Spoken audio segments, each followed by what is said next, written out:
Ikaw na lang ang pag-asa namin ng tatay mo, Sheena. Ikaw na lang ang inaasahan naming mag-ahon sa amin sa hirap. Kaya ayusin mo na yung pag-aaral mo. Nakaupo si Sheena sa mesa sa may sala. Nag-aaral naman siya pero parang lagi na lamang kulang. Sobrang bigat ng inaasahan ng kanyang mga magulang sa kanya. Paulit-ulit na yun ang itinatanim sa kanyang utak. Hindi motivation, kundi isang pasanin iyon para kay Sheena. Tumingin sa kanya ang kanyang ina. May desperasyon ng mga mata nito. Napakalaki ng sinakripisyo namin para magkaroon ka ng pagkakataong ito. Alam naming mahina ang utak mo, pero susuportahan ka namin para magawa mo yung lintik na pag-aaral mo na yan. Huwag mo sana kaming biguin katulad ng ginawa ng kapatid mo. Ang kanyang ate Dimples ang nakakatanggap noon ng ganoong mga salita mula sa kanyang mga magulang. Yun nga lang, pinili nitong maging pasaway. Nagpabuntis ito sa boyfriend. Pinili agad mag-asawa para matakasan ang responsibilidad na pilit ipinapasa rito ng kanilang mga magulang. Sayang ang kanyang ate. Yon ang mga palagi niyang naririnig. Matalino kasi ang kanyang kapatid. Saka lamang naman siya napansin ng kanyang mga magulang nang makitang wala ng pag-asa kay Dimples. Bumuntong hininga ang kanyang ina. Edukasyon na lang ang meron ka para maalis tayo sa kahirapan, Sheena. Kailangan mong ayusin yan para sa ating lahat. Huminga siya ng malalim. Inaayos ko naman po. Nauunawaan ni Sheena ang bigat ng kanyang sitwasyon. Bawat sentimo na mayroon sila, may limitasyon, kaya walang puwang para sa pagkakamali. Gayunpaman, hindi naman siya sobrang talino katulad ng kanyang ate. Alam niya sa sarili niyang mahina ang kanyang utak, kaya nga ang pag-aaral sa kolehiyo, sobrang hirap na bagay na para sa kanya. Nag-aaral naman po ako ng mabuti. Ngayon lang po talaga yung grades na yan. Promise po, babawi po ako sa susunod. Patuloy niya pa. Masamang tumingin ang kanyang ama sa nanay niya. Bakit ba yan na lang ang pinapasok mo sa kokoda ni Sheena? Paano makakapag-aral ng maayos yan? Napailing naman ang kanyang ina. Ang akin lang naman, wag sana siyang gumaya sa atin niya. Walang utang na loob. Utang na loob? Mayroon ba siyang ganoon? Para siyang hindi makahinga sa lahat ng pressure. Nais ni Sheena na ipagmalaki ng kanyang mga magulang, maiahon ng mga ito sa kahirapan at mabigyan ng magandang buhay. Pero minsan, parang imposibleng gawin iyon. Habang ibinubuhos niya ang kanyang sarili sa pag-aaral, naliligaw ang kanyang isip sa hinaharap. Paano kung hindi niya magawa? Paano kung nabigo siyang matupad ang inaasahan ng mga ito? Napapagod na si Sheena. Yon ang totoo. Batid niyang wala naman ang pagod ng kanyang mga magulang sa pagod na mayroon siya. Pero tila ba, nalulunod siya sa sobrang dami ng inaasahan sa kanya. Maya-maya ay dumating ang bunso niyang kapatid na si Jaime. Napasinghap siya nang makitang itsura nito. May pasa sa pisngi at marumi pang school uniform. Anong nangyari sa'yo? Galit agad na tanong ng kanilang ina. Napayuko si Jaime. Pinapatawag po kayo sa guidance. Pumunta raw po kayo ng school. Binatukan agad ng kanyang ina ang binata. Wala na nga tayong pera. Hirap na nga tayo sa buhay. Ganyan ka pa. Nakipagbasag ulo ka pa. Puro problema na lang ang dala mo sa pamilyang to. Kung wag ka na lang kaya naming papasukin ng tatay mo. Nay, tama na po. Awat niya rito. Sinapo nito ang kanyang ulo. Tumataas ang presyon ko sa inyo. Pare-pareho kayo. Wala nang mapili. Puro kayo pabigat. Kumunot ang noo ng kanilang ama.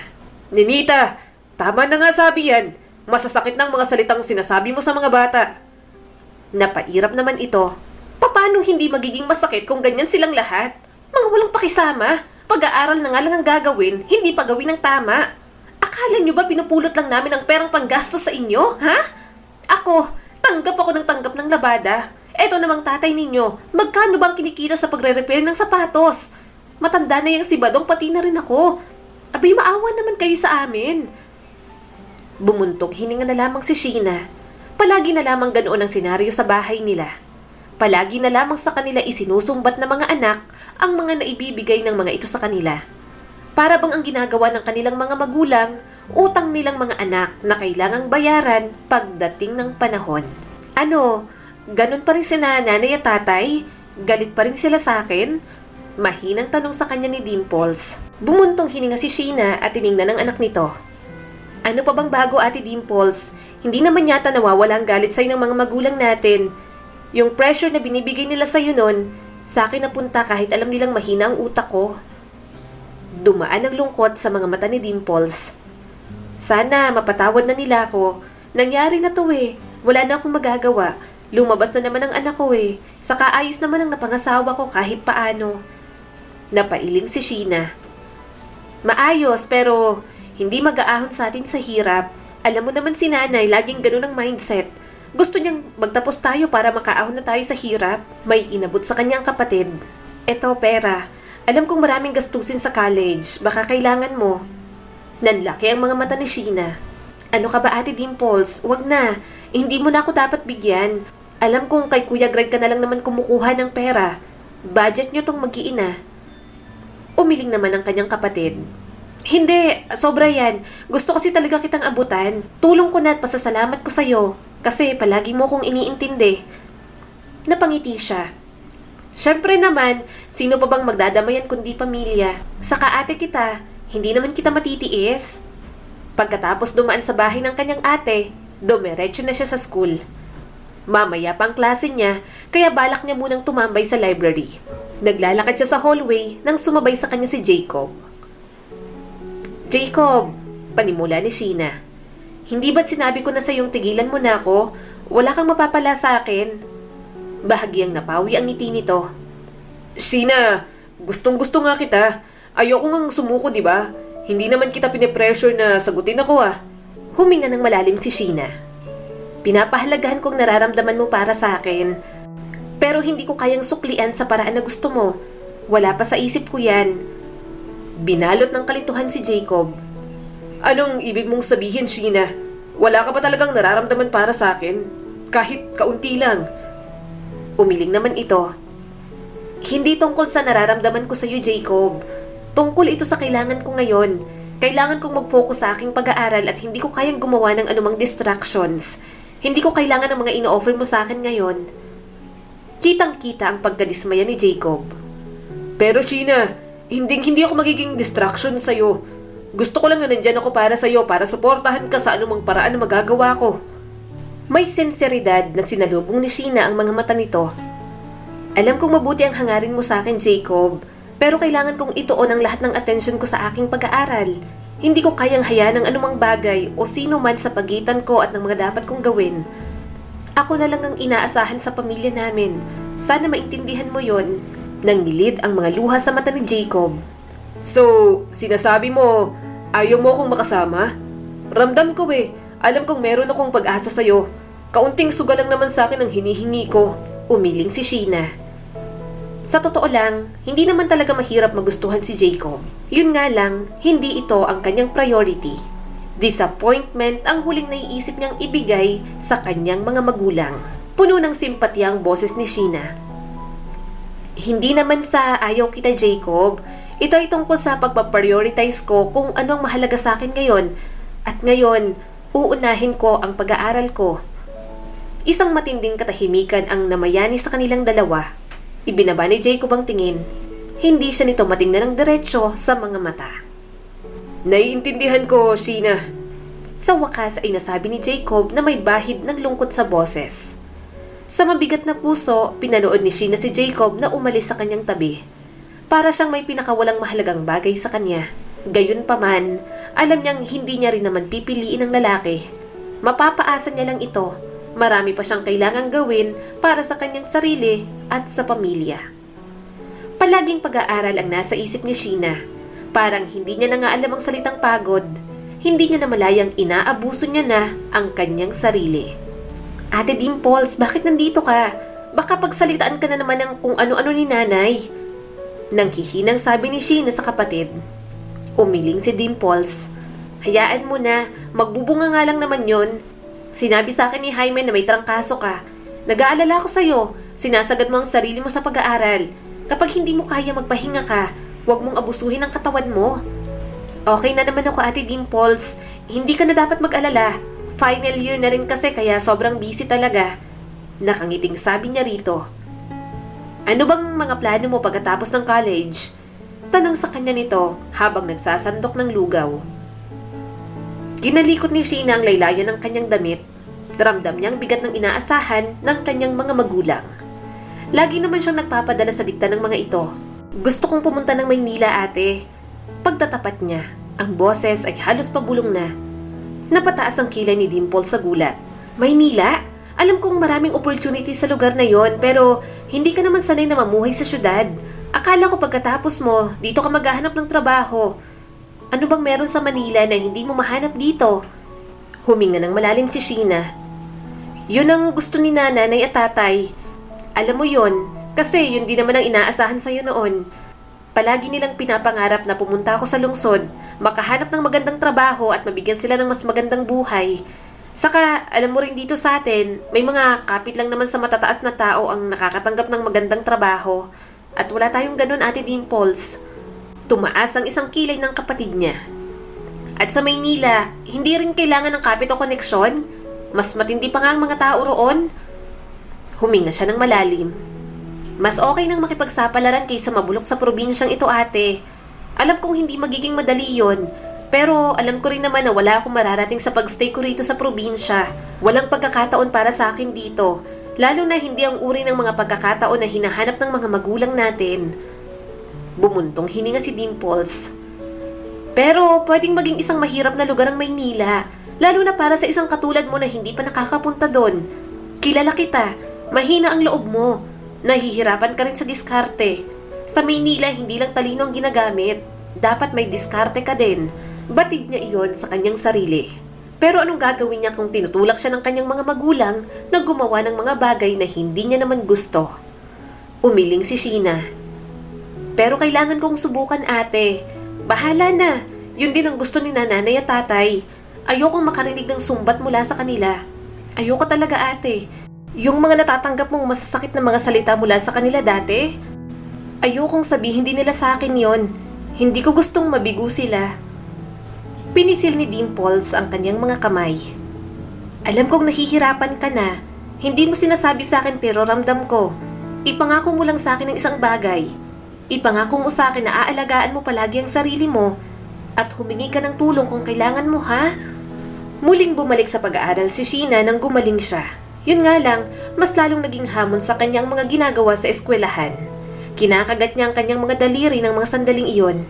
Hindi siya mapakali. May isang subject siya na walang grado. Mukhang hindi ka mapakali. Ayos ka lang ba? Tanong sa kanya ng kaklase.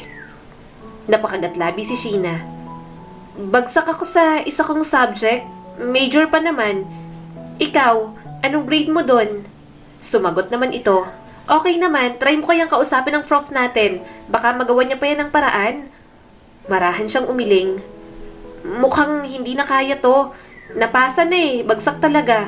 Ang tanging choice ko na lang, i-retake tong subject. Bumuntong hininga na lang si Sheena.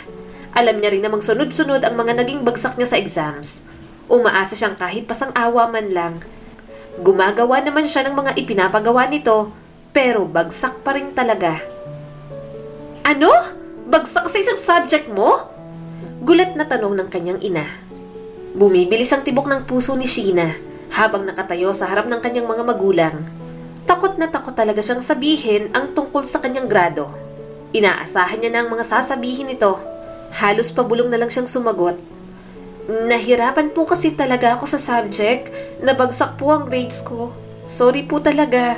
Sandaling katahimikan ang namayani. Maya-maya, napalitan ng galit ang mukha ng kanyang ina. Nadurog ang puso ni Sheena habang pinagmamasdan ito. Anong ibig mong sabihin na bagsak ka? Sigaw ni Ninita.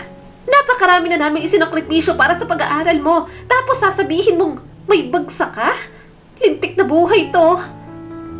Nangingilid ang luha sa mga mata ni Sheena habang sinusubukang ipaliwanag ang sarili.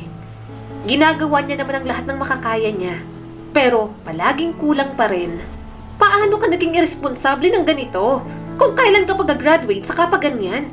Pare-pareho na kayong magkakapatid. Mga wala kayong kwenta.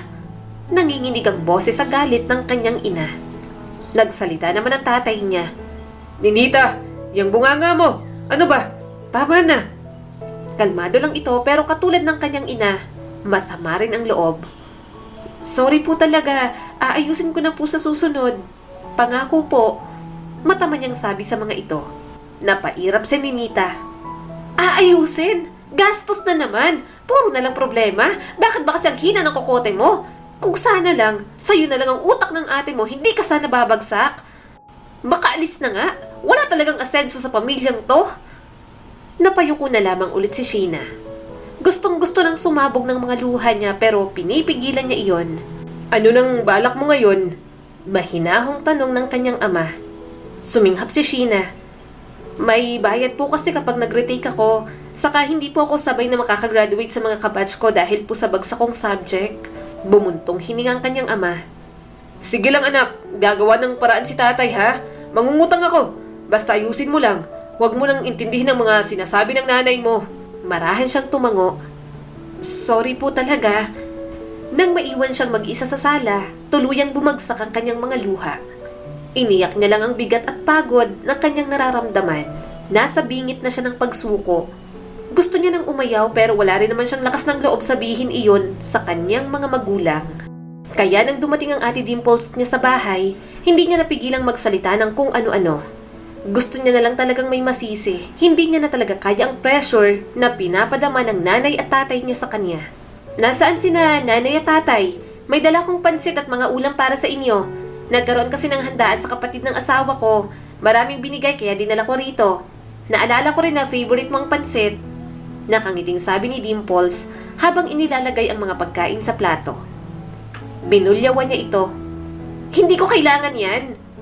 Sandali itong natigilan. Anong sinabi mo? Punong-puno ng mga luha ang mukha ni Sheena. Alam mo, Ate Dimples, paano ka ba naging makasarili? Puro sarili mo na lang ang iniisip mo. Kumunot ang noo nito. Ano bang pinagsasabi mo, Sheena? Tumayo siya at hinarap ang kapatid. Huwag kang magmaang-maangan, Ate Dimples. Alam mo kung ano talagang sinasabi ko. Mas pinili mong magkaroon ng boyfriend at magpabuntis kaysa mag-focus sa pag-aaral. Alam mo namang inaasahan ka nilang ikaw ang tutulong sa pamilya, diba? Kasi ikaw ang mas matalino. Ikaw ang mas magaling. Ano ba naman kasing alam ko? Suminghap ang kanyang kapatid. Sheena, sa tingin mo ba sinadya ko yon? Oo, nagkamali ako. Pero hindi ko naman alam na aabot sa ganito ah. Kasi kung tatanungin mo ko, gusto ko rin makapagtapos ako. Kaso nabuntis ako. Ano pang magagawa ko? Kung may pinagdadaanan ka, huwag mong idamay ang mga naging desisyon ko sa buhay. Dahil hindi naman kita dinamay. Lumapit siya rito.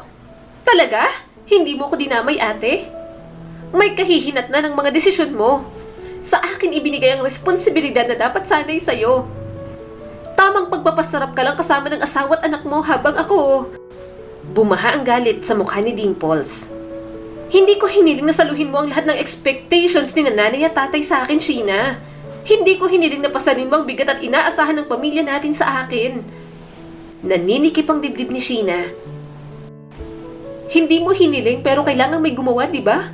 Ano bang aasahan kay Jaime? Ako na lang ang aasahan. Ako na lang ang huling alas ng pamilyang to. Kaso anong gagawin ko kung sobrang hina ng utak ko? Baka nga kahit ikaw, wala ring bilib sa akin eh. Napailing si Dimples. Hindi ko na malayang ganito na palang nararamdaman mo para sa akin, Sheena. Akala ko masaya ka para sa akin.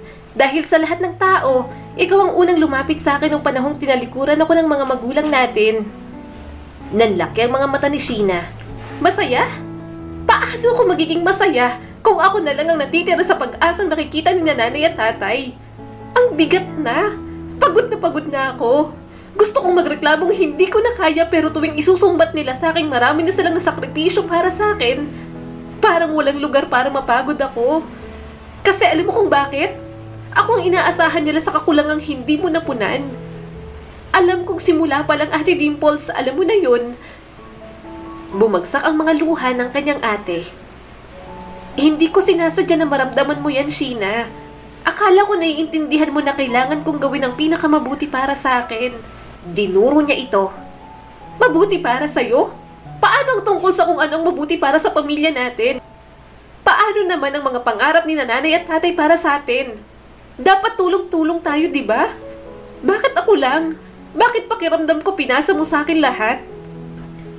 Pilit hinawakan ni Dimples ang kamay ni Sheena. Alam kong binigo ko sila. Pati na rin ikaw, Sheena. Pero kailangan kong sundin ang puso ko. Saka nandito na to eh. May anak na ako. Hindi pwedeng kayo pa rin ang isipin ko. Kasi nga, makasarili ka, Ate Dimples. Lahat tayo may responsibilidad dito. Kilala mo naman ang mga magulang natin, di ba? Sana man lang, hindi mo biglang iniwan ang inaasahan sa'yo, di ba? Nangako ka pa dati. Pinunasan nito ang mga luha. Sorry. Sorry, wala na akong magawa sa sitwasyon mo ngayon. Sa pressure na nararanasan mo para matupad ang mga inaasahan ni nanay at tatay sa'yo. Pasensya na, Sheena. Hindi ko ginustong pasanin mo ang lahat ng to. Umiling si Sheena. Nawawala na ng pag-asa. Walang mababago ang sorry, ate. Nakakapagod na kayong lahat. Niyakap siya ni Dimples. Sana, mabawi ko lahat, Sheena. Alam kong nagkamali ako. Akala ko kasi, titigil na si nanay at tatay kapapasa sa akin ng responsibilidad na dapat sa kanila. Hindi ko naman inasahang ipapasa nila sa'yo yon. Kaso, hindi pwede, Ate Dimples. At ngayon, ako nang nagbabayad sa mga pagkakamali mo. Lumuluhang sabi ni Sheena. Hinaplos nito ang kanyang buhok. Pangako, aalalayan kita ha. Huwag kang mag-alala. Kahit anong tahakin mo, lagi kang susuportahan ni ate. Sorry talaga, Sheena. Parang nabunutan ng tinik si Sheena nang masabi ang lahat ng kanyang hinanakit. Simula ng araw na yon, kahit alam niyang nahihirapan din ang kanyang Ate Dimples, inalalayan din siya nito sa pag-aaral. Kapag may kailangan siya, inaabutan siya nito ng pera. Kahit minsan pa, naririnig niyang nagtatalo ito pati ng asawa. Hindi ako makapaniwalang nagawa mo na naman, Dimples. Halos hindi na tayo kumikita. Pero nagawa mo bang bigyan ng pera si Sheena? Reklamo ng asawa nitong si Greg. Huminga ng malalim si Dimples. Kailangan niya yun, Greg. Nahihirapan siya at hindi ko siya basta-basta kayang talikuran. Kulang ang pambayad niya sa mga kailangan sa school. Napabuntong hininga si Sheena. Pakiramdam niya, wala na siyang ginawang tama. Tila pabigat na lamang siya sa lahat. Napailing ang asawa ng kapatid niya. May anak tayong iniintindi, Dimples. Bawat sentimo ay mahalaga at alam mo yun. Sabi mo, ayaw mo ng responsibilidad na binigay sa'yo ng mga magulang mo, di ba? Kaya bakit yung kapatid mo, kaunting ungot lang, bigay ka kaagad? Alam ko naman yun, Greg, pero kapatid ko siya, kailangan niya ng tulong. Alam kong ako naman ang pumili nito, pero hindi ko naman sila pwedeng talikuran ng basta-basta. Malaki ng kasalanan ko kay Sheena. Siya na nga lang ang tumanggap sa akin pagkatapos ng mga ginawa ko eh. Mahalaga rin ang pamilya ko. Nahihirapan siya at hindi ko kayang baliwalain ang paghingi niya ng tulong. Napailing ang asawa nito. Kailangan nating mag-stick sa budget natin, Dimples. Hindi pwedeng palagi na lang ganito. Hindi ito maaaring magpatuloy. Kailangan muna nating unahin ang sarili nating pamilya. Sorry, hindi na mauulit. Aayusin ko to. Napagpasyahan ni Sheena na sumingit sa usapan. Ayaw niyang pinag-aawayan siya ng mag-asawa. Naiintindihan niya rin naman ang sitwasyon ng kanyang ate. Talagang guilty lang naman ito dahil ito ang sinisisi niya sa kanyang sitwasyon. Ate Dimples, pasensya na. Hindi ko sinasadyang manggulo at mag-away kayo ng asawa mo nang dahil sa akin. Marahang sabi ni Sheena. Sheena, nandyan ka pala? Hindi ka dapat nakikinig. Sabi sa kanya ni Dimples. Hindi ko napigilan, ate. Tama naman ang asawa mo. Ako nang bahala sa sarili ko at sa pamilya natin. Kaya ko na. Ako nang bahala sa obligasyon ko. Tiningnan siyang mabuti ni Dimples. Sigurado ka ba, Sheena? Gusto lang talaga kitang tulungan. Mariin siyang umiling. Malapit na rin naman ako makatapos, ate. Gumagawa na rin ng paraan si tatay. Hindi mo na kailangang tumulong. Alalahanin mo na lang ang bagong pamilya mo. Tama si Kuya Greg. Alam kong kulang din sa inyo ang kinikita niyong dalawa. Ayaw na talaga ni Sheena magdulot ng problema sa mag-asawa. Hindi rin naman din kasi tamang ipasa niyang frustration kay Dimples. Hindi niya lang talaga siguro matanggap ang mga bagay na dapat niyang gawin para sa kanyang pamilya. Sa awa ng Diyos, nakagraduate na si Sheena. Kahit na huli, ang mahalaga, natanggap niya ang kanyang diploma. Kaya nang makatapos siya, kahit isang beses, naging proud siya sa kanyang sarili. Niyakap siya ng mahigpit ni Dimples. Sheena, congratulations! Nakagraduate ka na. Sobrang proud ako sa'yo. Salamat, Ate Dimples. Ang hirap pero nakagraduate ako. Napahalukip-kip ang kanyang ina. Sheena, nakapagtapos ka na ng kolehiyo. Wala nang pwedeng maging dahilan. Kailangan mo na agad maghanap ng trabaho. Kailangan mo nang magkaroon ng ambag sa pamilyang to. Nawala ang ngiti sa kanyang mga labi. Ni hindi niya pa nga na-enjoy ang kanyang tagumpay, nagsimula na naman ang kanyang ina. Mahirap talaga itong paluguran. Bakas ang pagkayamot sa mukha ng kanyang ama. Ano ba naman yan, Ninita? Kakagraduate pa lang ng anak natin. Hayaan mo munang magpahinga kahit kaunti. Napairap naman ito. Eh yung mga utang, nakakapaghintay bang lahat ng yon? Isa pa matatanda na tayo. Aba, hindi ba natin matatamasa ang magandang buhay? Napabuntong hininga si Sheena. O wag po kayong mag-alala, maghahanap po agad ako ng trabaho sa Maynila. Kukumpletuhin ko lang po ang mga requirements ko. Nagpatuloy pa si Ninita. Abay dapat lang.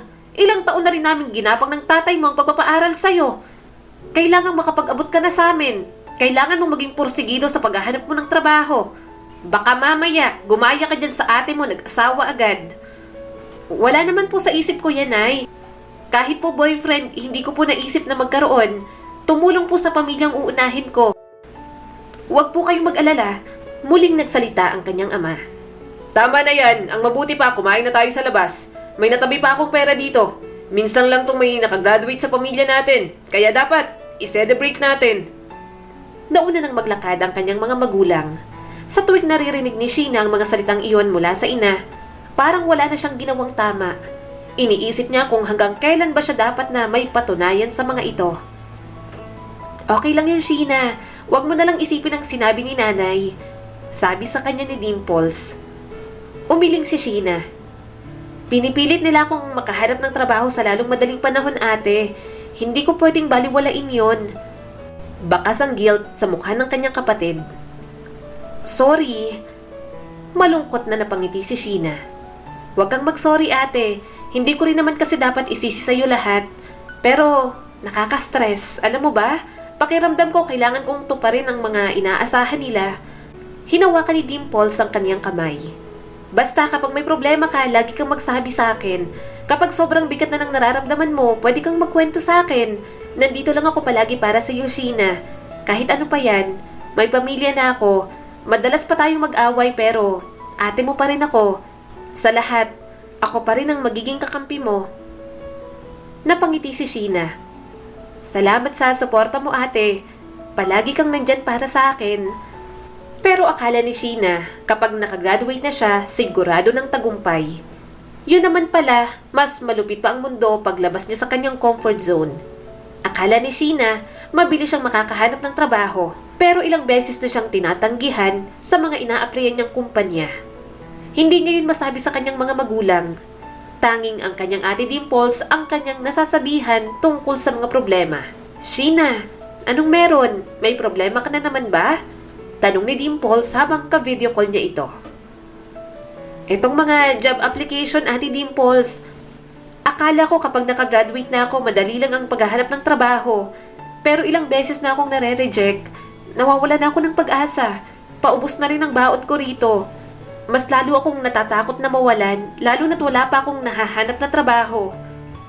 Nang lumabas si Sheena sa mas malawak na mundo, puno ng kumpiyansa sa kanyang puso. Akala niya ay may bigat ang kanyang diploma. Inasahan niyang magiging passport niya iyon o isang tiket sa buhay na pinapangarap ng kanyang mga magulang. Kaso, hindi pala ganun kadali iyon. Bakas ang awa sa mukha ng kanyang kapatid. Sheena, pasensya na. Mahirap talaga dyan sa Maynila. Kailangan bili lahat. Pero tatagan mo lang ang loob mo, ha? Makakahanap ka rin. Umaasa ako, ate. Nakakadismaya lang, alam mo ba? Meron ako lahat ng mga planong to. Lahat ng mga pangarap na to. Pero ngayon, parang na-stuck ako sa wala. Tumango naman ang kanyang kapatid. Talagang pinagdaraanan niyan, Sheena. Misconceptions kasi ng mga tao rito sa atin na basta nakagraduate may maganda ng trabaho. Pero magtiyaga ka lang. Alam kong may mahahanap ka rin. Tumango si Sheena. Tama ka. Mahirap lang manatiling positibo kapag paulit-ulit na lang na ganito ang nangyayari, ate. Tumunog ang cellphone ni Sheena. Hudyat iyon na may panibagong email. Nagpakawala siya ng isang bagong daing. Na-reject na naman siya sa isang kumpanya kung saan siya nag-apply. Bakit, Sheena? May isa pa? Tanong ni Dimples. Frustrated na tumango si Sheena. Oo, parang hindi na nila binabasa ang mga application ko. Ibinubuhos ko ang puso at oras ko sa bawat pinapasa ko. At anong makukuha ko? Isang common na email ng rejection. Mas pinipili siguro nila yung may mas magandang credentials at talagang galing sa Maynila. Ano ba naman kasing aasahan nila sa probinsya ng katulad ko? Sheena, gusto mo bang magpadala ko ng pera sa'yo dyan para may panggastos ka pa? Nag-aalalang sabi ni Dimples. Umiling siya kaagad. Salamat pero hindi na kailangan ate. Ayoko mag-away na naman kayo ni Kuya Greg. Kaya ko na rito. Huwag mo na akong alalahanin. Sige, pero huwag kang panghinaan ng loob ha. Kaya mo yan. Pinilit niya na lang umiti. Salamat Ate Dimples. Yang mga salitang yan ang kailangan kong marinig ngayon. Kahit kailan, Sheena, tandaan mo, lagi ako nandito para sa'yo, kahit anong mangyari. Sabi pa nito. Binigyan siya ng nakakapanatag ng ngiti ng kanyang ate, na wala pansamantala ang bigat na nararamdaman ni Sheena. Mabuti na lang, nandoon si Dimples para pagaanin ang kanyang loob. Pilit niyang pinasigla ang sarili. Sige, oras na para tanggalin ang negative vibes at bumalik ako sa paghahanap ng trabaho. Baka sa susunod na aplikasyon matanggap na ako. Yan, dapat positive ka lang palagi. Kaya mo yan, Sheena. Naniniwala ako sa'yo. Sabi pa ni Dimples. Ang mga araw ay naging mga linggo. Nang si Sheena ay nagpatuloy muli sa paghahanap ng trabaho, unti-unti na siyang nauubos. Ginagalingan niya naman pero hindi niya alam kung bakit hindi kumapit ang swerte sa kanya. Nawawalan siya ng confidence sa sarili. Nagdududa siya sa kaya niyang gawin. Hindi niya alam kung tama pa ba ang direksyong tinatahak. Ate, napatawag ka. Bakit? Nang hihina niyang tanong at sumilong muna sa nakitang waiting shed. Sumagot agad si Dimples. Sheena, may nangyari. Kailangan mong umuwi ngayon. Nakakauwi ka ba? Kumunot ang kanyang noo. Ano yon? Okay lang bang lahat? Si tatay kasi may malubhang sakit. Kailangan niya ng pera para sa pagpapagamot. Sinapo ni Sheena ang ulo. Ano? Magkano ang kailangan natin?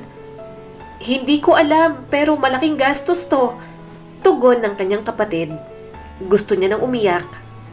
Pero ate, wala akong pera. Naghahanap ako ng trabaho dito sa Maynila. Wala pa rin tumatanggap sa akin. Sorry. Maya-maya ay nagsalita ang kanyang ina. Hindi yan dahilan. Anak ka niya. Pinalaki ka niya at sinuportahan.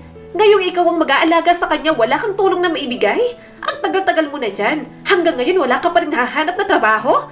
Ano ba naman yan, Sheena? Lagpas ulo ng mga utang natin. Mamamatay na yata ang tatay mo sa sama ng loob sa'yo. Narinig niyang pinigilan ni Dimples ang kanilang ina. Nay, tama na po.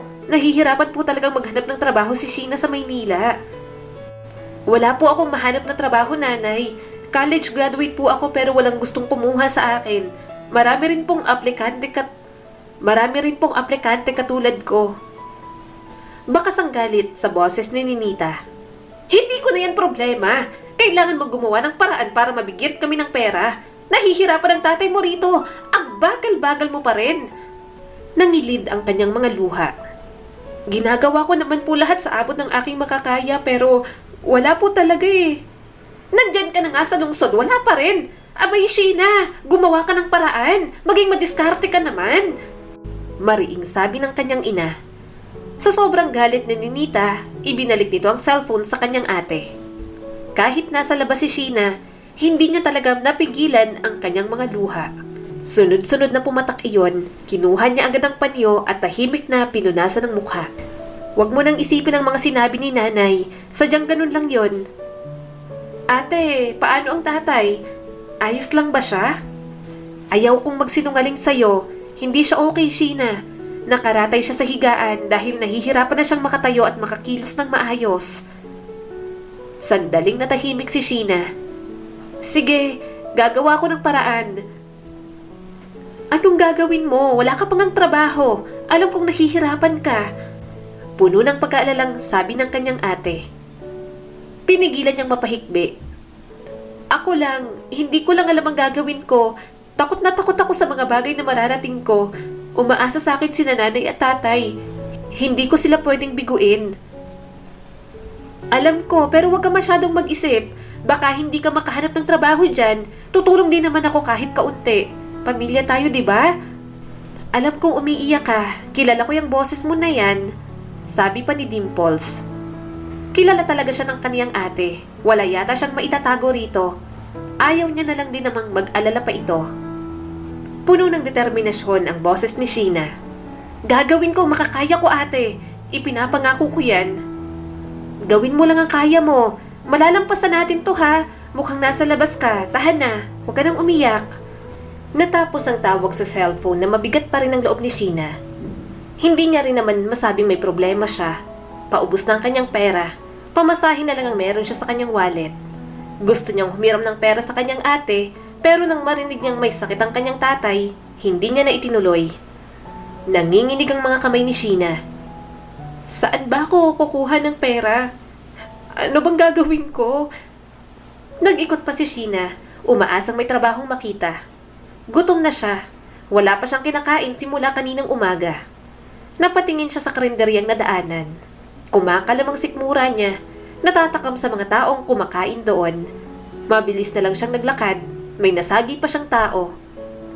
Ano ba? Reklamo nito sa kanya. Napayuko siya. Sorry, hindi kasi tumitingin sa dinaraanan eh. Mas lalo lang sumama ang loob ni Sheena. Gusto niya nang umuwi, ayaw niya nang makipagsapalaran sa mundong puno ng kalupitan. Mayroon naman siyang nakitang trabaho, pagiging sales lady nga lang. Mas mabuti na yun kaysa sa wala. Wala na siyang panggastos. Kung hindi niya papasukin yun, magugutom siya. Kumusta? Ano? May trabaho ka na ba dyan? Makakapagpadala ka na ba ng pera? Sunod-sunod na tanong ng kanyang ina. Nay, tumatawag lang po ako para ipaalam sa inyo kung ano ang nangyayari. Kinakabahang sabi ni Sheena. Matalas ang boses ni Ninita. Alam mong kailangan ng tatay mo ng pera para sa mga gamot niya at bayaran ng mga utang. Ano ba? Wala na ba talagang asenso, ha? Alam ko naman po yun. Ginagawa ko naman po ang lahat ng makakaya ko. Pumasok po muna ako bilang sales lady para kahit paano may panggastos po ako rito habang naghahanap ng trabaho. At may maipadala po ako sa inyo kahit kaunti. Sagot ni Sheena na nagpapadurog sa kanyang puso. Bakas ang galit sa boses ni Ninita. Anong kaunti? Hindi yan ang inasahan namin sa'yo ng tatay mo, Sheena. Ginagawa mo na ba talagang lahat, ha? College graduate ka na, Sheena. Hindi ka maaaring maging isang pipitsugang sales lady lang habang buhay. Ano bang nangyayari sa'yo? Utang na loob. Ayusin mo naman yung mga desisyon mo sa buhay. Tumingala si Sheena para pigilan ang pagluha. Ginagawa ko naman po talaga lahat ng makakaya ko, pero hindi po ganun kadali, nanay. Lagi po akong tinatanggihan sa mga kumpanyang ina-applyan ko. Mas magaling ka dapat dyan. May tinapos ka na. Hindi mo ba gustong maging higit pa sa isang sales lady?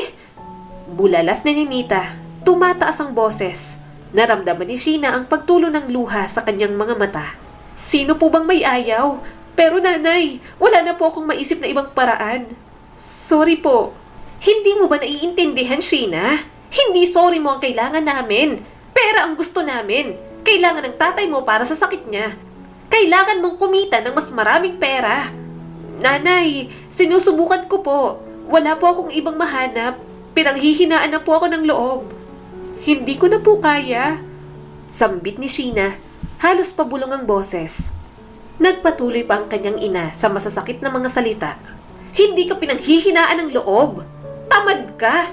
Ayos ka na lang dyan dahil ayaw mong magtrabaho ng gusto. Kailangan mong ipilit ang sarili mo, Sheena. Hindi mo ba mahal ang tatay mo, ha? Siyempre, mahal na mahal ko po si tatay.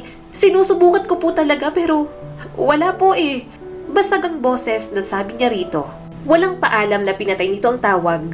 Mas lalong napaiyak si Sheena. Pagod na talaga siya sa lahat. Gusto niyang gumawa ng higit pa, ngunit pakiramdam niya ay nakulong siya sa kamalasan. Ginigipit siya ng kanyang inang kumita ng mas higit pa. Para siyang sinasaksak ng paulit-ulit sa bawat salitang natatanggap mula rito. Laging ipinapamukha ng sariling ina ang kanyang kabiguan. Huminga ng malalim si Sheena. Kailangan niyang patuloy na subukan. Kailangan niyang humanap ng paraan para magampanan ng obligasyong ibinigay sa kanya. Para sa kanyang ama, para sa kanyang ina, gagawin niya ang kahit na ano. Kauuwi niya lang galing sa trabaho nang makita ni Sheena ang bedspacer din na si Lara. Bumaba ito sa isang sasakyan at maraming dalang paper bags. "Oh, good evening, Sheena," nakangiting sabi nito sa kanya. Napatingin siya sa mga dala nitong mukhang mamahalin. "Sino yung kasama mo? Boyfriend mo?" Tumawa naman si Lara. "Ha? Hindi no, may asawa na yon. Kliyente ko lang." Nanlaki ang mga mata ni Sheena. "Kliyente? Escort ako, pangtustos ko rin sa pag-aaral ko. Alam mo na, medyo magastos ang nursing eh. Ito ang tangi kong paraan para mapag-aral ang sarili ko." Sagot pa ni Lara. Hindi siya makapaniwala sa sinabi nito. Alam niya ang mga ganong gawain pero hindi niya inasahang makakatagpo siya ng isa. Bumulong sa kanya si Lara nang makapasok na sila sa kwarto. "Lagi kitang nakikitang umiiyak. Narinig ko may problema ang mga magulang mo sa probinsya, di ba? Wala ka pa rin nahahanap na matinong trabaho. May offer ako sa iyo, Sheena." Nanlaki ang mga mata niya. "Ano yon?" Umupo ito sa kanyang kama. "Wala na kasing available sa agency namin kaya hindi ko pwedeng i-offer sa yung maging escort din. Kaya isang trabaho sa nightclub bilang isang, well, alam mo na, bilang isang bayarang babae." Patuloy ni Lara. May dumaang kilabot sa tiyan ni Sheena. Desperado na siya pero kailanman hindi yun sumagi sa kanyang isip. Bukod doon, tapos siya ng pag-aaral. Kaya hindi niya maintindihan kung papaanong papasukin niya ang ganong klase ng trabaho. Mahina siyang tumanggi. Ewan ko, Lara. Hindi ko kaya." Kinuha nito ang mga kamay niya. "Alam kong hindi madali pero kailangan mo ng pera, di ba? Sinasabi ko sa'yo kasi matagal ka nang nahihirapan. Kapag pinasok mo tong trabahong to, sobrang dali lang ng pera." Umiwas ng tingin si Sheena. "Ayokong maging bayarang babae." Tinitigan siya ni Lara sa mga mata. "Ikaw ang may kontrol. Pwede mo namang piliin kung sino ang gusto mong makasama, kung kailan mo gusto. Kapag feel mo mabaho, may sakit, saka sobrang pangit, pwedeng tanggihan. Nasa rules naman yun ng nightclub. High-end naman yung club. Mayayaman ang pumupunta doon. Hindi ka nalugi at kikita ka ng maraming pera. Ayaw mo ba nun?" Gulong-gulong isip ni Sheena. Kaya niyang bayaran ang kanyang mga utang. Makakatulong siya sa kanyang pamilya kung papasukin niya iyon.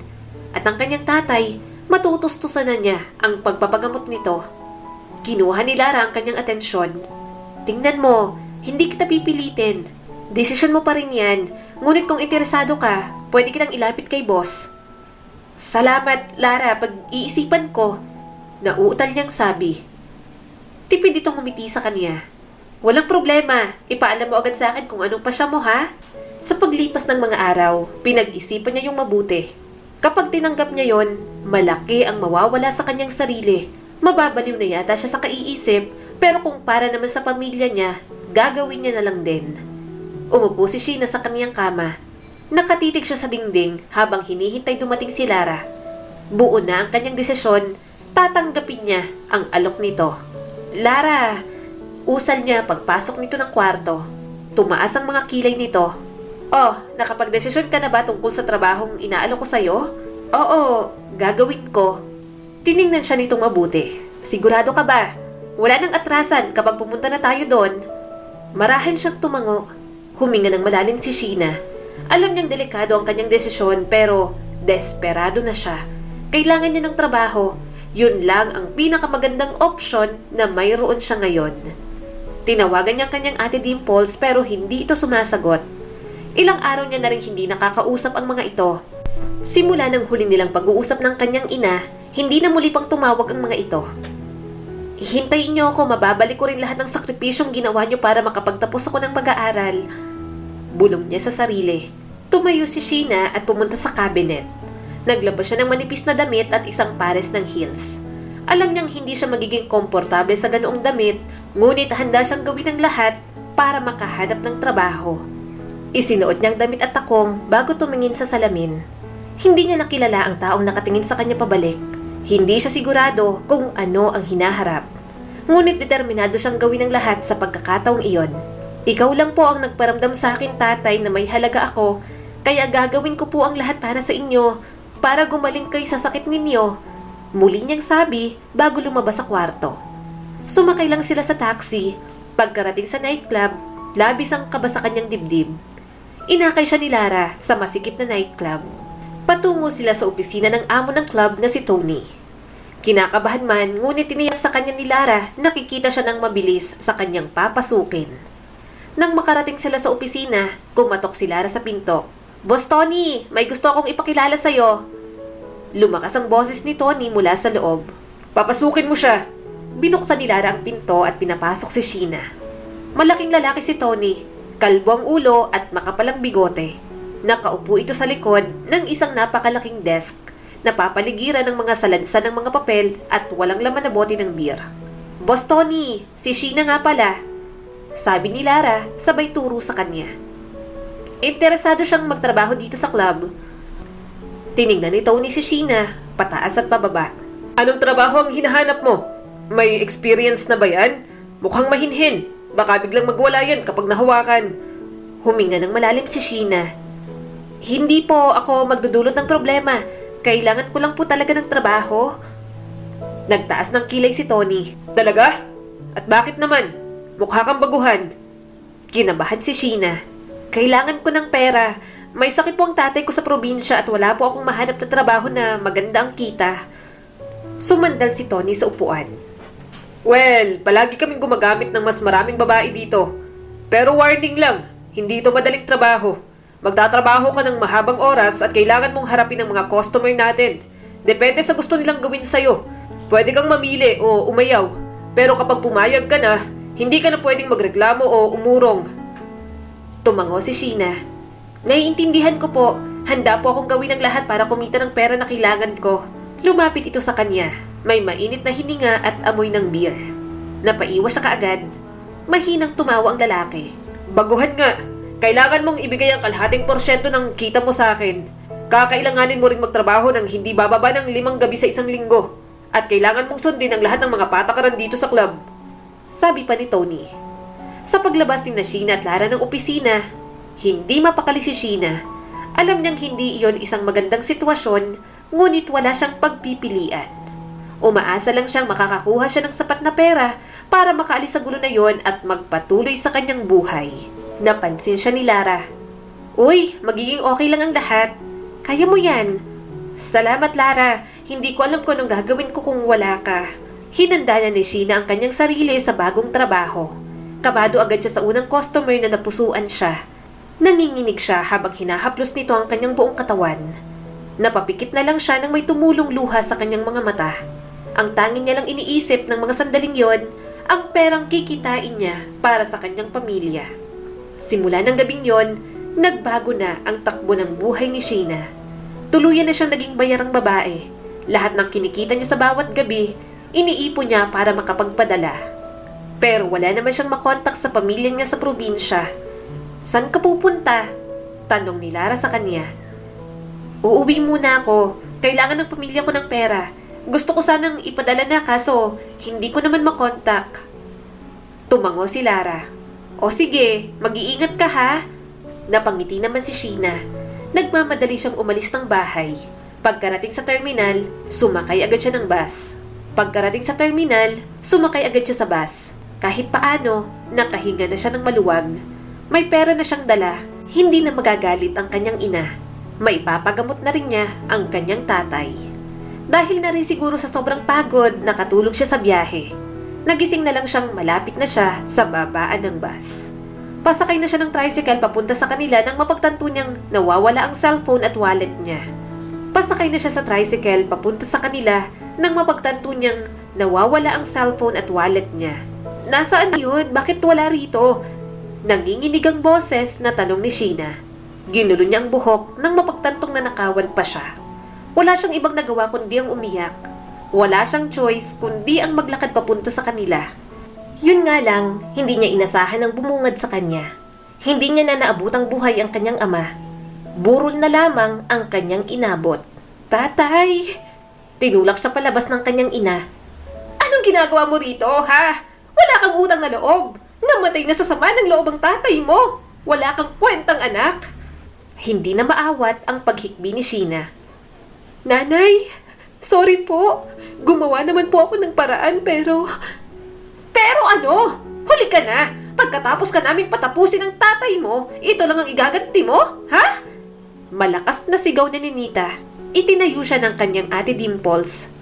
Nanay, tama na po. Paalisin mo yan. Ayokong makita ang pagmumukha ng batang yan. Kung tutuusin, hindi ko naman anak yan eh. Anak siya ng tatay niyo sa labas. Malas? Buniyag ng kanyang ina. Wala na yatang masasakit sa nalaman niya. Parang nawala ng saysay ang lahat ng kanyang mga pinagdaanan. Akala niya, ganoon na talaga ang kanyang ina sa kanilang magkakapatid. Yun naman pala, mas may galit pa ito sa kanya. Hindi na maintindihan ni Sheena ang mga nangyayari. Dinala siya ng kanyang ate Dimple sa bahay nito. Tulala lang naman siya at panay ang pagtulo ng mga luha. Kumusta ka? Pasensya ka na ha. Naging abala kasi ako sa pagkamatay ni tatay. Nawala rin ang cellphone ko kaya hindi kita makontak. Sabi ng kanyang kapatid at naglagay ng isang basong tubig sa kanyang harapan. Napapikit si Sheena. Wala na si tatay. Wala na siya. Hindi ko man lang siya nakita bago mamatay. Kasalanan ko to. Wala kang kasalanan. Wika ni Dimples habang hawak ang kanyang kamay. Masama niya itong tiningnan. Alam mo, di ba? Alam mong anak ako ni tatay sa labas? Kaya pala, kung ano-anong itawag sa akin ni nanay kasi hindi niya naman pala ako tunay na anak. Sorry, hindi na namin sinabi sa'yo. Isa pa, wag mo nang isipin yan. Ganun naman talaga si nanay sa ating magkakapatid. Mahinahong paliwanag nito sa kanya. Tinanggal niya ang kamay nito. Sinungaling ka? Sinungaling kayong lahat? Si tatay lang ang itinuring akong pamilya. Tingin niyo lang sa akin, investment na mag-aahon sa inyo sa hirap. Hindi niyo na inisip ang nararamdaman ko. Ang sakit ng mga salitang natatanggap ko kay nanay. Sobrang desperado na ako. Alam mo bang ginawa ko sa Maynila, ha? Naging pokpok ako para lang kumita ng malaking pera. Tapos malalaman ko, hindi pala ako anak ni nanay at patay ng kaisa-isang taong nagmamahal sa akin. Hindi ganun yun, Sheena. Mahal kita. Please, kumalma ka muna. Mag-usap tayo ng maayos, ha? Tuloy-tuloy ang pagbagsak ng kanyang mga luha. Hindi! Hindi niyo ako mahal. Sa simula pa lang, hindi niyo na ako inisip. Tumakbo siya palabas ng bahay. Parang gusto niya na lang mawala sa mundo ng mga oras na yon. Kung pwede niya lang sundan ng tatay niya, ginawa niya na.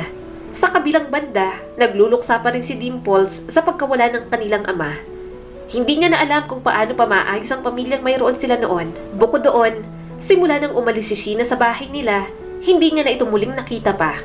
Halos 2 buwan na rin ang lumipas at wala siyang balita tungkol sa kapatid. Nag-aalala ka na naman sa kapatid mo? Tanong sa kanya ng asawang si Greg. Marami siyang pinagdaanan. Kilala ko ang kapatid ko. Mahina ang loob nun. Sana man lang nandito siya para madamayan ko siya sa sakit na nararamdaman niya. Nagigilty ka pa rin ba kasi hindi ka nakapagtapos ng pag-aaral? Marahang tanong ni Greg. Oo, kung hindi ko tinakasan lahat ng inaasahan sa akin ng mga magulang ko, hindi sana siyang sasalo, hindi niya sana mararanasan to. Pero wala na naman akong magagawa. Hindi ko rin naman pinagsisihang naging asawa kita at mayroon na tayong mga anak. Mahigpit siyang niyakap ng kanyang asawa. Sorry sa lahat. Sorry kung minsan makitid ang utak ko. Sorry kung hindi kita minsan iniintindi. Bahagya siyang napangiti. Alam niya namang mabait ang kanyang asawa. Yun nga lang, nadadala lang talaga ng init ng ulo lalo na kapag may problema. Dimples! Dimples! Kumunot ang noon niya sa tawag na iyon. Lumabas siya sa bahay at nakita niyang kapitbahay nilang si Neri. May kasama itong pulubi. Nanlaki ang mga mata niya nang makita kung sino iyon. Sheena? Nanginginig ang boses na sabi niya rito. Bakas ang awa sa mukha ng kanilang kapitbahay. Nakita ko ang kapatid mo sa bayan kanina. Pinagtitripan ng mga tambay at mga bata. Akala ko namamalikmata lang ako. Pero si Sheena talaga to. Lumapit agad siya sa kapatid. Tumulo ang kanyang mga luha. Tinatawag niya ang pangalan nito, pero hindi tumitingin sa kanya. Sobrang baho at dumi na rin ito. Kung anong huling damit nito nang umalis sa kanila, yun pa rin ang suot nito. Nakabaliktad ang pantalon nito at may punit sa bandang bulsa. May paulit-ulit itong ibinubulong pero hindi niya maintindihan kung ano. Dahan-dahan niyang hinaplos ang mukha ng kapatid. Sheena, anong nangyari sa'yo? Inalalayan sila ni Greg. Ipasok muna natin siya sa loob para malinisan. Nang makapasok sa loob, kumuha agad siya ng batya at nilagyan ng tubig. Kumuha rin siya ng malinis na bimpo para ipunas kay Sheena. Sheena, bakit ka nagkaganito? Di ba sabi ko kapag may problema sa ate ka pupunta? Umiiyak niyang sabi habang pinupunasan ang katawan nito. Malayo lang ang tingin ni Sheena. Kailangan kong pumunta ng Maynila, ate. May trabaho naghihintay sa akin. Pahinging pamasahe ha. Babayaran kita kapag may magandang trabaho na ako. Kailangan kong magamit ang pinag-aralan ko. May sakit si tatay. Baka magalit si nanay, ate. Babalik ako sa Maynila ha. Mas lalong tumulo ang mga luha ni Dimples. Sobrang sakit para sa kanyang makitang ganoon ng kapatid. Paulit-ulit lang ang sinasabi nito. Wala siyang pakialam kahit sobrang dumi ni Sheena. Mahigpit niyang niyakap ang kapatid. Kung pwede niya lang angkinin lahat ng sakit na nararamdaman nito, ginawa niya na. Nang kumalma si Sheena, nakatulog na rin naman ito. Tinitigan niya itong mabuti. Hindi siya sanay makita ito ng ganoon. Punong-puno ng buhay at siglang kapatid niya noon. Hinawakan niya ang kamay ng mister. Greg, alam kong mabigat para sa'yo pero sana hayaan mong manatili si Sheena dito. Kung dadalhin ko siya sa bahay, hindi siya maalagaan ni nanay. Baka pabayaan lang din siya ni Jaime. Please, hayaan mong alagaan ko ang kapatid ko. Promise, maghahanap ako ng mas maayos na trabaho para gastusan siya. Marahang umiling si Greg. Hindi mo kailangang magmakaawa. Saksi ako sa mga pinagdaanan ng kapatid mo. Naaawa rin ako sa kanya. Pagtutulungan natin siya. Huwag kang mag-alala. Hahanap tayo ng paraan para gumaling siya. Parang hinaplos ang kanyang puso sa sinabi ng asawa. Yun ang kailangan ng kapatid niyang si Sheena. Suporta at pagmamahal mula sa mga taong pinahahalagahan nito. Simula ng araw na yon, tinulungan ni Dimples ang kapatid na makausad muli sa buhay. Lumalapit naman ang kanyang asawa sa mga kamag-anak nito. Umaasang may makatulong sa sitwasyon ni Sheena. Hanggang sa may doktor na tumingin sa kanyang kapatid. May mga naresetang gamot para maging mabuti ang kalagayan nito. Ate, salamat. Saad ni Sheena habang kumakain ito. Napatingin si Dimple sa kanyang kapatid. Pero parang wala lang ang sinabi nito sa kanya. Gayunpaman, malaking bagay na yon.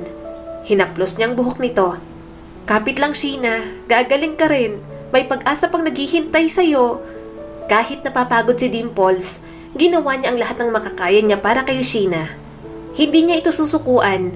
Alam niyang may pag-asa pa itong kumaling. Batid niyang may mga plano pa ang Diyos sa kanyang kapatid, kaya magpapatuloy siyang alalayan ito sa kahit na anong paraan. Madalas man silang magkaroon ng away noon, magkapatid pa rin sila. Kailanman ay hindi mawawala ang kanyang pagmamahal rito. At ang tanging hiling niya sa Diyos, muli sanang makita ni Sheena ang daan patungo sa laban ng buhay na wala ng kahit na anong kalupitan. Muli, ito po si Skylar Guro at sana may bago na naman kayong natutunan sa kwento natin ngayon.